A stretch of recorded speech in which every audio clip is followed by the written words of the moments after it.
Et donc, dans un premier temps, on va commencer. Donc, je te propose, Guillaume, de présenter un peu voilà, qui tu es.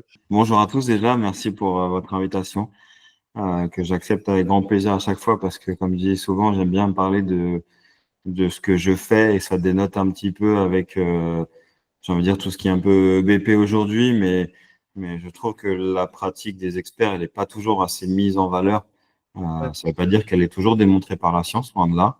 Mais il y a pas mal d'experts dans beaucoup de niveaux qui sont capables, en tout cas quand on a la pratique et le BP, quand on peut jouer avec les deux, il y a des choses qui nous parlent forcément beaucoup plus, d'où mon intérêt de travailler avec Globac aujourd'hui, pour lequel j'ai pas de conflit d'intérêt non plus, hein, ça a précisé, mais Important. j'ai pas de conflit d'intérêt. C'est une société que j'aime bien, avec qui je travaille depuis des années, parce qu'il y a un échange pour le coup scientifique qui m'enrichit personnellement aussi.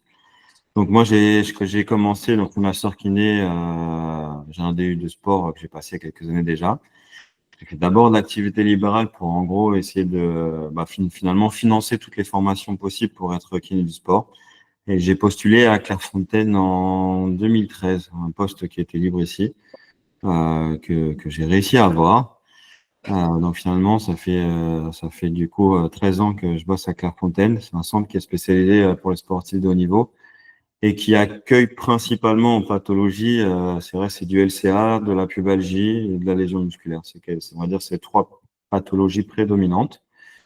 Et puis parallèlement à ça, depuis 2016, du coup, j'ai intégré le staff de l'équipe de France. Donc ça fait maintenant bientôt une dizaine d'années. Donc aujourd'hui, on gère aussi du coup l'équipe kiné, équipe de France. Et puis le centre médical. Donc ce qui est très marrant, c'est que du coup avoir de la continuité dans la prise en charge des pathologies, et notamment justement sur de la pubalgie.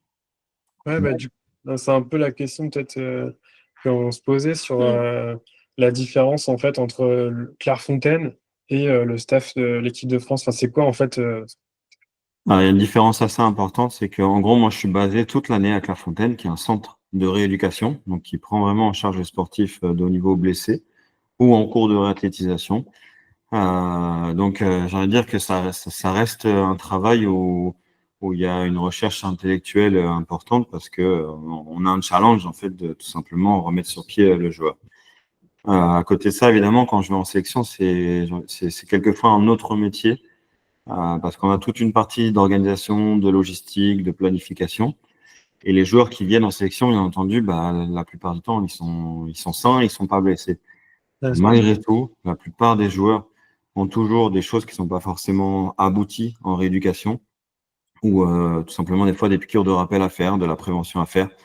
Donc, on est un peu moins dans la pathologie quand on est en sélection et plus dans de la prévention, dans de la récupération. Sauf évidemment quand on part sur une compétition majeure, une Coupe d'Europe ou une Coupe du Monde, il se peut qu'on ait un blessé pendant la préparation et qu'on le prenne en charge. Donc ça reste deux facettes de métier qui sont pour moi assez différentes au bout du compte. D'accord, ok. Bah, justement, en fait, on se demandait, on sait qu'à Clairefontaine, du coup, vous êtes plusieurs pros de santé.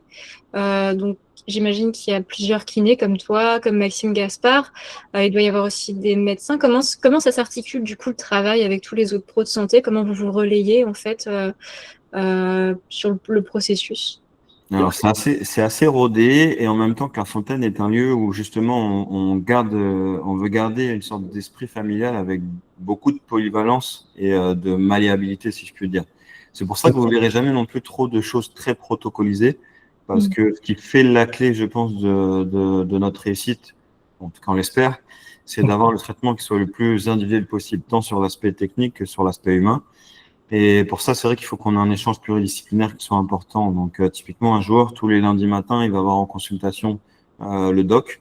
Donc, c'est un bilan d'entrée. Donc, bilan d'entrée quand il vient pour 3 semaines, mais bilan après hebdomadaire.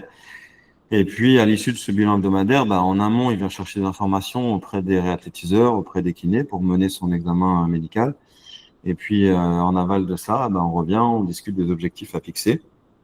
Et on a tous les jeudis après-midi un staff dans lequel on va pouvoir regrouper les informations qui vont émaner du coup du podologue qui a éventuellement été vu, du diététicien, du psychologue, des médecins qui ont suivi, du réathlétiseur prépa qui a suivi le joueur, Ah oui, ok. et du kiné. Donc, ce qui fait qu'on a des staffs de jeudi qui sont assez longs parfois, mais qui Voilà. qui est ce qui, je pense, m'a le plus enrichi ici, parce qu'en fait, dès qu'il y a un truc qu'on ne sait pas, on peut demander à quelqu'un. Ouais. Et c'est des staffs qui sont hyper moteurs, parce que des fois, on se sent peut-être un petit peu largué sur une pathologie ou une technique, et on a toujours un collègue, un médecin ou autre qui peut nous remettre un petit peu à jour. Même si ici, on essaye de développer quand même des expertises sur chacune des personnes pour qu'on puisse mettre toutes ces expertises-là à contribution après pour la prise en charge du joueur. Ok. Et j'ai oublié quand même, malgré tout, on a aussi un accès, je trouve, un peu plus facilité vis-à-vis des chirurgiens. C'est-à-dire qu'on peut, Ah, soit d'accord. moi ou mes collègues, en fait, on a l'accord des docs pour pouvoir appeler un chirurgien.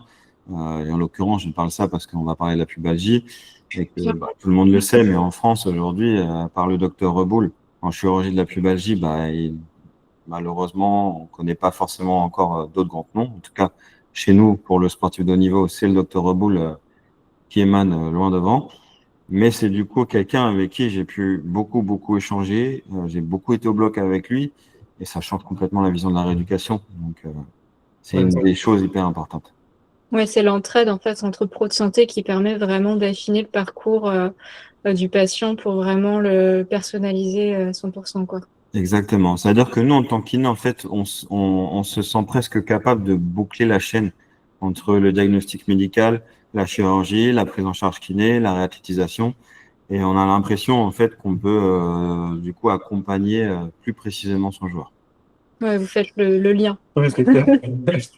Le lien. Et à ce propos, qu'est-ce qui vous a donné envie d'être kiné? Enfin, qu'est-ce qui t'a donné? Je suis désolée, je te Ouais, demande. ouais. Tu peux me tutoyer, il n'y a aucun problème. Qu'est-ce qui Ça fait partie du milieu aussi. Bah oui. J'ai toujours été assez passionné par le sport, sans être un grand sportif non plus. En Mm. tout cas, le minimum requis, j'ai envie de dire. Assez passionné de médecine aussi. Et malgré tout, assez passionné par aussi beaucoup d'autres choses. Et je me voyais pas forcément partir sur des études médicales qui ne laisseraient pas la place à d'autres passions. Même si aujourd'hui, je pense que j'aurais peut-être aimé être médecin du sport, mais ça me va très bien à mon profil aujourd'hui. Et du coup, c'était le truc de vouloir faire de la médecine, de la science et à visée sportive. Et après, je dirais que ça s'est fait un peu spontanément. J'ai été aussi blessé assez tôt sur un croisé, je devais avoir 15 ou 16 ans. Ah Euh, oui, ok. et du coup, peut-être que cette blessure-là m'a montré un envers du décor qui m'a motivé et m'a donné une direction. Et puis quand on a Ah, une direction, c'est plus facile de se motiver. Ouais, ouais, c'est c'est ça, ça. souvent, c'est une histoire personnelle hein, qui fait un Ouais. choix de vie. C'est une belle Exactement. de poursuivre. Moi, je suis tombé sur un EMG quand j'étais petit. C'est rare, C'est rare. mais c'est l'histoire de chacun. Et t'as un moment préféré dans ta journée, du coup, le Dans meilleur ma moment? journée, un moment préféré, j'aime bien le soir, quand on finit avec les joueurs, parce que c'est vraiment ce moment-là où... Alors nous, on a une construction de planning qui est, comme je disais, on n'est pas protocolisé, parce que le matin, quand le joueur arrive, eh ben, il faut faire un peu l'état des lieux avec son joueur, faire un peu l'état des lieux de ce qu'on va lui proposer aujourd'hui, mais qui doit évidemment beaucoup tenir compte de ce qui a été fait la veille, donc tant dans la maîtrise de ta charge globale de travail, mais que dans les impressions subjectives que lui va pouvoir te donner. Et ça, c'est un truc hyper important, je trouve, en kiné du sport, c'est de pas forcément, il faut des objectifs, mais il faut y aller toujours avec le répondant du patient et avoir son juste retour. Donc, pour ça, il faut savoir bien le mettre en place. Et du coup, le moment de la journée que j'aime bien, c'est le soir, quand tu fais un peu le compte de tout ça et que tu te dis, bah, alors aujourd'hui, parce que le soir, on remplit un peu nos bilans et puis tu te dis, bah, aujourd'hui, ça, c'est validé. Lui, il a moins mal. Bon, c'est pas que des moments positifs, hein. Des fois, c'est bon, lui, c'est pas passé et demain, il faut que je réfléchisse à autre chose. Ouais, ouais. Mais c'est un peu l'état des lieux, ouais, une fois la journée passée. Mm. Même si en vrai, quand tu bosses à Clairefontaine, t'aimes tous les moments de ta journée, hein. Là-dessus, on va pas se J'imagine. mentir. Ouais, ça va être un poste envié, je pense. Ouais. Bah, quand t'es passionné, je trouve que chaque matin, de toute façon, il y a un petit challenge à relever et c'est le plus important pour moi ici. L'émission du jour, quoi. Et, Exactement. Mm. et ben, on va peut-être aller dans le cœur du sujet. Ouais, on va peut-être rentrer Ouais. du coup plus sur, pour pas perdre non plus de temps et que ça dure 3 heures.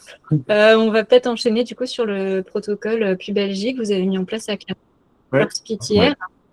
Donc effectivement, tout le monde voit, je pense, ici à peu près ce que c'est. Les trois, peut-être. Trois, mais sûrement aussi des utilisateurs Blueback Physio actuellement qui sont parmi nous.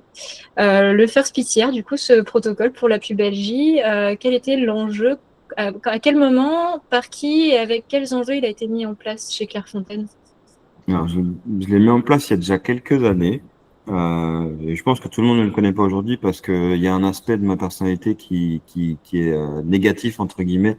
C'est que j'ai du mal à écrire les choses. Donc, j'ai pas de problème à les produire. Mais très clairement, il faut que j'écrive ce protocole pour qu'il ait une validation au niveau de la science malgré tout, qu'il puisse paraître quelque part. En fait, c'est tout simplement le fait que je sache pas bien prendre en charge une pubalgie qui m'a poussé à le faire. Et je pense que là, beaucoup de kinés vont se reconnaître. La pubalgie, elle est très mal démembrée aujourd'hui. Beaucoup de médecins ne savent pas forcément bien la diagnostiquer non plus. Donc, quand on part de ce constat-là et que derrière, on doit prendre nous en charge une pubalgie en tant que kiné, souvent, on ne sait pas du tout par quoi commencer. Donc, la plupart du temps, en fait, on fait de l'adducteur parce qu'on a l'impression que ça se résume peut-être un peu trop souvent à ça. Et c'est pas un mauvais départ, mais c'est un départ qui va pas permettre de pérenniser la rééducation. Ouais. Donc j'ai cherché beaucoup. Après, comme je disais, j'étais en contact avec Gilles Reboul. Et Gilles Reboul, c'était on est en 2026, on parle de ça, c'est 2016, 2017. Et finalement, quand je parle de rééduc avec lui, je m'aperçois qu'il utilise des protocoles qui datent de 1989, donc les fameux protocoles de Holmich qui sont pas à jeter à la poubelle, loin de là, puisque ça reste des gens qui ont commencé à mettre en place des choses. Mais en fait, c'est des choses qui n'ont pas beaucoup évolué. On va retrouver très peu de protocoles de rééducation. C'est ce qui m'a fait dire à un moment qu'il fallait absolument qu'on crée quelque chose et qu'on simplifie cette prise en charge. Donc, c'est vraiment le départ de la réflexion, facilité par toutes les pubalgies qu'on pouvait voir chaque semaine à Clairefontaine. Et de ce fait-là, la priorité de ce programme-là, c'est de s'appuyer sur le démembrement, donc d'essayer de comprendre d'où vient la pubalgie. Et d'ailleurs, plus que de pubalgie, moi je parle beaucoup de syndrome de carrefour pubien aujourd'hui, ce qui permet d'avoir une vision beaucoup plus globale. Parce que quand on parle de pubalgie, alors en plus, si on s'intéresse aux nomenclatures anglophones, on va se noyer avec les conflits de hanches, etc. Et ça va nous faire perdre un peu les démembrements initiaux. C'est un peu la question que tu avais posée sur ça, justement, parce que c'est un peu la clé au démarrage des accords de Doha en 2015 sur la classification, comment classer les pubalgies. Mais justement, moi, ma question qui est la plus de curiosité, mais je pense que c'est une question qui est souvent qui naît aussi de base, c'est comment tu te dis ça, c'est une pubalgie. Parce qu'en fait, souvent tu as le patient qui a une douleur qui est un peu diffuse, et donc trouver le bon diagnostic et pas partir sur quelque chose qui n'est pas vrai. Je me demande comment vous faites, par exemple, aujourd'hui. C'est un peu compliqué, c'est vaste comme question, hein, mais Ouais, c'est assez vaste, mais il y a des réponses qui peuvent être assez simples. En l'occurrence, le but, c'est de faire un diagnostic différentiel qui soit le plus précis possible. Très clairement, comme tu as dit dans les conférences de consensus de Doha, tout ce qui est conflit de hanche ou tout ce qui est lésion aiguë de l'adducteur ne font pas partie de la classification de la pubalgie. On va retrouver 4 groupes, même si nous, on le prend un peu moins en groupe aujourd'hui, mais tout ce qui est pathologie liée à l'iliopsoas, les pathologies de la paroi pariéto-abdominale, les pathologies au niveau de la symphyse, donc tout ce qui est arthropathie symphysaire, et les pathologies de tendinopathie du long adducteur. Donc le but du jeu, à un moment, c'est de déjà mettre de côté tout ce qui va être conflit de hanche, qui ne va pas avoir le même type de rééducation. Une fois qu'on a fait ça, on peut même simplifier encore plus les choses, c'est que de toute façon, un iliopsoas, dans toutes les prises en charge de pubalgie qu'on va avoir, on va le traiter, quoi qu'il arrive, parce qu'il a une implication indirecte dans les facteurs de risque de la pubalgie. Donc en gros, c'est beaucoup plus simple que ça, c'est-à-dire qu'à la fin, il va nous rester une forme adducteur, une forme pariéto-abdominale, orifice inguinal, ou une forme symphysaire. Et encore plus simple que ça, c'est que ces formes, en fait, il faut toujours les voir sur un plan, je dirais un plan frontal, c'est-à-dire une des seules articulations du corps que tu dois regarder sur un plan frontal et où tu vas pas forcément opposer des agonistes et des antagonistes. Il faut plus imaginer que c'est le mât d'un bateau avec différentes cordes qui vont tirer d'un côté et que ce mât, il faut qu'il soit toujours en équilibre. Ouais. Donc, de ce constat-là, ça veut dire que on va rééduquer plus un carrefour pubien dans son ensemble, donc avec la paroi, la symphyse, du transverse, du fessier et des adducteurs. et que pour autant, tu vas avoir une forme symptomatique qui va prédominer au milieu de tout ça, qui peut être soit une forme adducteur, soit une forme pariéto-abdominale, soit une forme d'arthropathie symphysaire. Et c'est surtout ça qu'il faut mettre en place dès le début. Et la simplicité, j'ai envie de dire, du protocole, c'est qu'on a voulu mettre… Alors, le protocole, il est très simple parce qu'en fait, il va aller s'appuyer sur les facteurs de risque. La littérature a recensé les facteurs de risque, même s'ils ne sont pas tous prouvés aujourd'hui. Et sur ces facteurs de risque, on a construit un protocole qui va vraiment servir de socle de base à tout type de pubalgie. Donc, sur les 3 formes qu'on a citées précédemment, ce socle-là de rééducation, en fait, il est nécessaire. C'est vraiment les fondations de ta rééducation. C'est comme si demain, j'avais envie de construire une maison, et je pense que c'est ce qui se passait par le passé dans les rééducations qu'on menait. Tu construis une maison sans fondation. Donc, tu vas mettre des parpaings, ça ne tiendra pas. Bon, on va être maçon pour comprendre que ça ne tiendra pas. Ça tiendra un certain temps. Mais c'est ce qui va nous donner un facteur de risque important de la pubalgie, puisque le premier facteur de risque de la pubalgie, c'est le fait d'en avoir déjà eu une. Quand on a déjà une et que tu en as une deuxième, on peut aussi, avec toute l'humilité qu'on doit garder, se dire que c'est qu'elle a été mal rééduquée ou mal prise en charge. Donc, on peut déjà agir là-dessus. Et l'idée, du coup, c'est vraiment de mettre en place ce socle-là. C'est des fondations. On m'expliquera après, j'imagine. Ces fondations-là. Et ben après, on va faire le travail spécifique à la forme prédominante de la pubalgie détectée. Donc, c'est vraiment l'idée. Et j'ai envie de dire que quand on part comme ça simplifie grandement la rééducation et que tout ce qu'on peut mettre en place avec le protocole First PTR va avoir un bienfait pour le patient. Oui, c'est vraiment un outil sur lequel on peut s'appuyer solidement pour après orienter la rééducation en fonction de vraiment Exactement. Bah, tu vois, à titre perso, quand je me reconnaissais pas dans la rééducation, parce que déjà, je ne savais pas la démembrer correctement ou autre, tu sais pas par quoi commencer. Oui. Aujourd'hui, je sais qu'on peut franchement s'appuyer sur ce protocole-là qui va nous mettre les bases. Bon, ce qui n'empêche pas qu'il faut garder, là on parle du protocole avec les bases, mais il faut garder après l'aspect de travail manuel sur table. On va parler dans le First PTR évidemment du transverse et de son activation, mais quand on fait du transverse, il faut aussi s'assurer du rythme respiratoire s'il n'y a pas de respiration paradoxale. Peut-être qu'on a des respirations qu'on appelle hautes et qui sont liées à des diaphragmes qui se trouvent en position haute. Donc, on a peut-être un peu de thérapie à faire sur les copeaux diaphragmatiques. Bon, il y a toute cette partie-là qu'il ne faut pas occulter.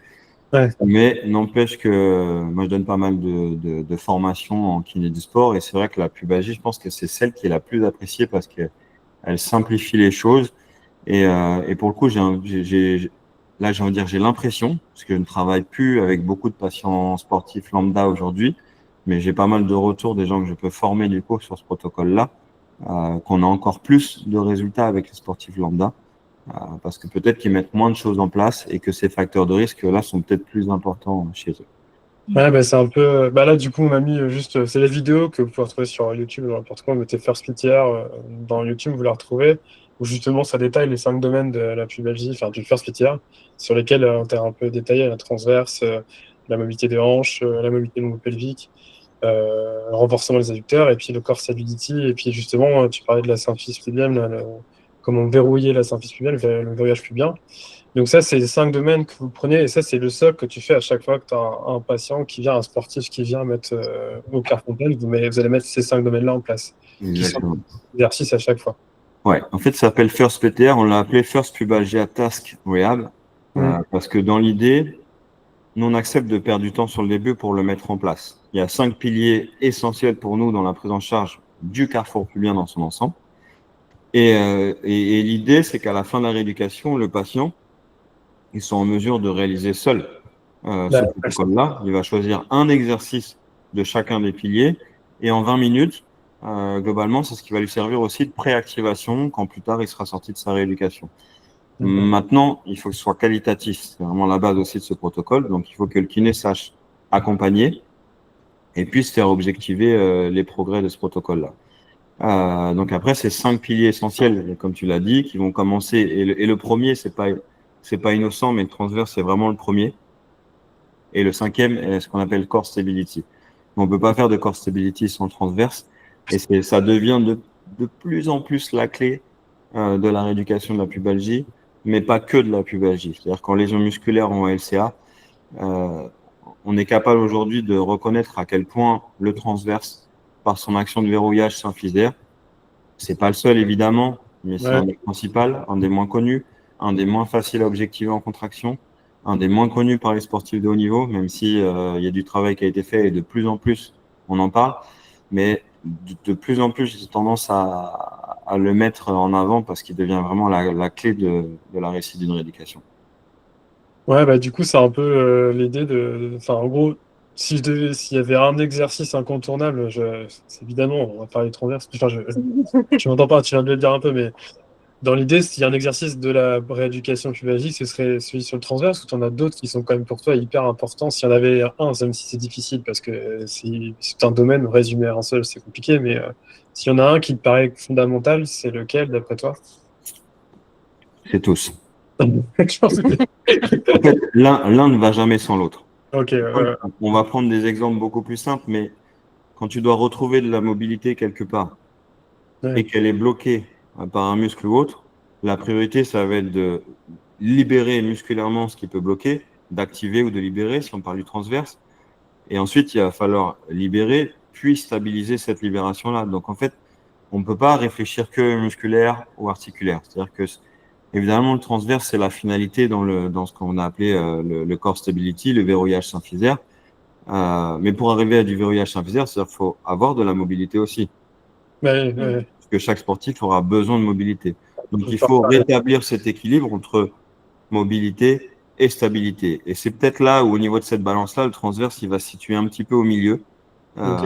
pour justement gérer cet équilibre-là.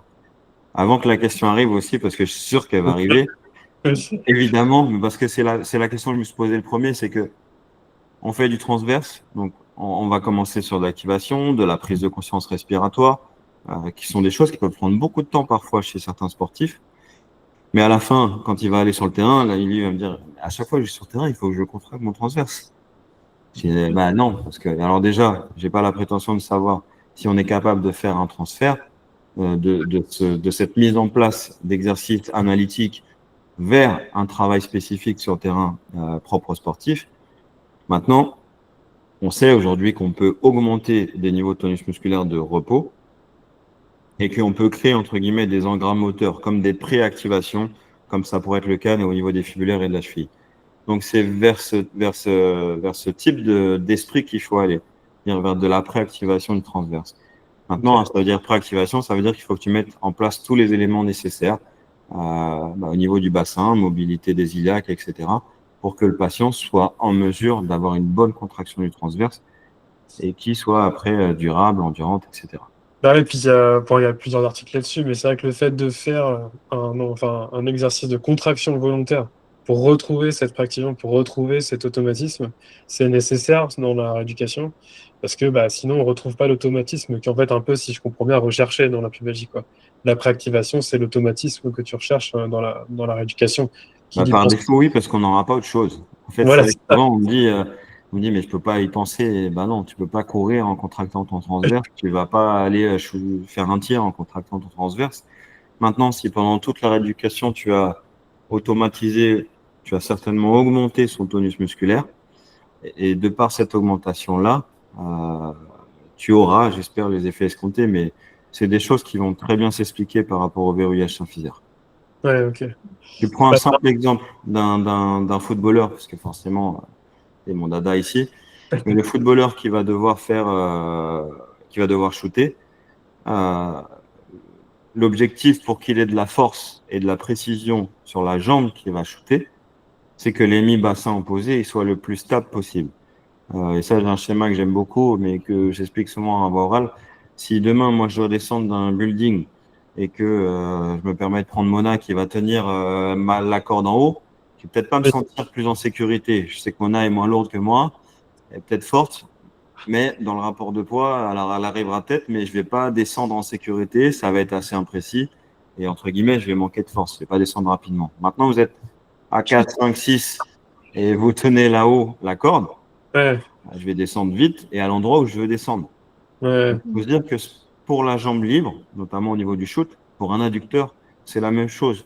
Si son point fixe d'insertion, il est fixe, il aura de la précision et de la force. Et ça, Ouais, c'est un des trucs qui va être amené justement par la contraction du transverse, du plancher pelvien malgré tout aussi, des fessiers. Donc, c'est tout un travail de stabilisation de l'hémi-bassin opposé à faire. bah, c'est vrai que c'est un peu pour ça que donc je sais pas à quel moment vous l'intégrez donc dans l'utilisation, donc évidemment intégrer dans le biophysio les exercices percutaires, les domaines d'intérêt. Vous l'utilisez plutôt dans le premier domaine, vous avez plutôt l'utilisation à Clairefontaine, vous l'utilisez dans différents domaines, enfin comment ça se passe Alors, en fait, évidemment, il a été apporté sur l'évolution du protocole FLORS-PTR quand je n'arrivais pas à objectiver une contraction transverse. Ouais, On a appris à l'école, tu mets les mains là, etc., tu sens la contraction, mais ça reste complètement aléatoire. Je peux dire que je sens, personne ne dira que je sens pas. C'est compliqué, ça reste très subjectif. Et c'est à ce moment-là que du coup j'ai rencontré Caroline et que elle a pu nous faire un prêt de machine, on a mis en place et puis on a fait évoluer et on a testé sur un peu tout et beaucoup de choses. Mais d'abord la pubalgie. Aujourd'hui, je pense qu'on fait du blue back physio avec toutes les pathologies qu'on a à Clairefontaine.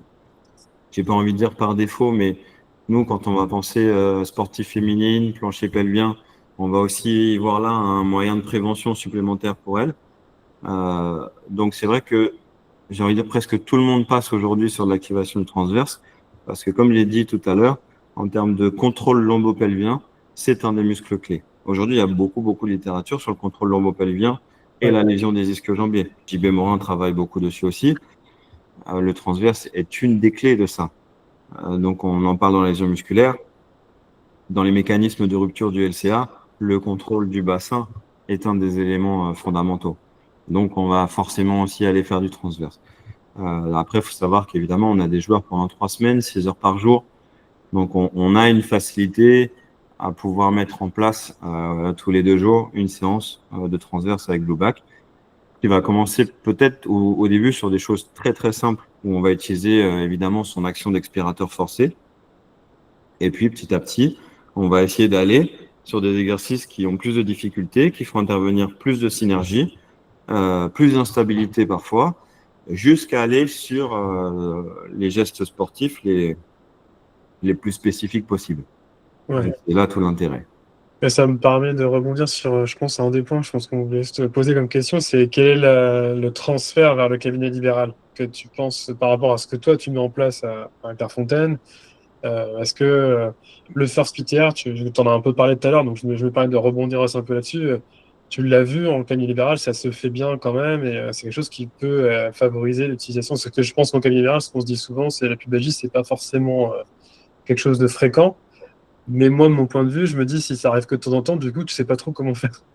Je me dis, Et en plus, je pense qu'elle n'est pas très fréquente parce que, comme on l'a dit tout à l'heure, elle n'est pas forcément bien diagnostiquée déjà à la base. Un médecin traitant, une pubalgie, si pour nous, kinés du sport, c'était pas forcément quelque chose de très clair, pour un médecin traitant, avec tout le respect que j'ai pour eux, c'est vachement difficile là. Donc ils vont te mettre pubalgie. Parce que dès qu'il y aura une douleur à l'aine, c'est une pubalgie. Et c'est là où, et malheureusement, c'est trop facile mon travail là au bout du compte parce que j'ai des médecins du sport qui m'accompagnent, on a des chirurgiens du sport. Donc, je veux dire, ce diagnostic-là, il est déjà fait.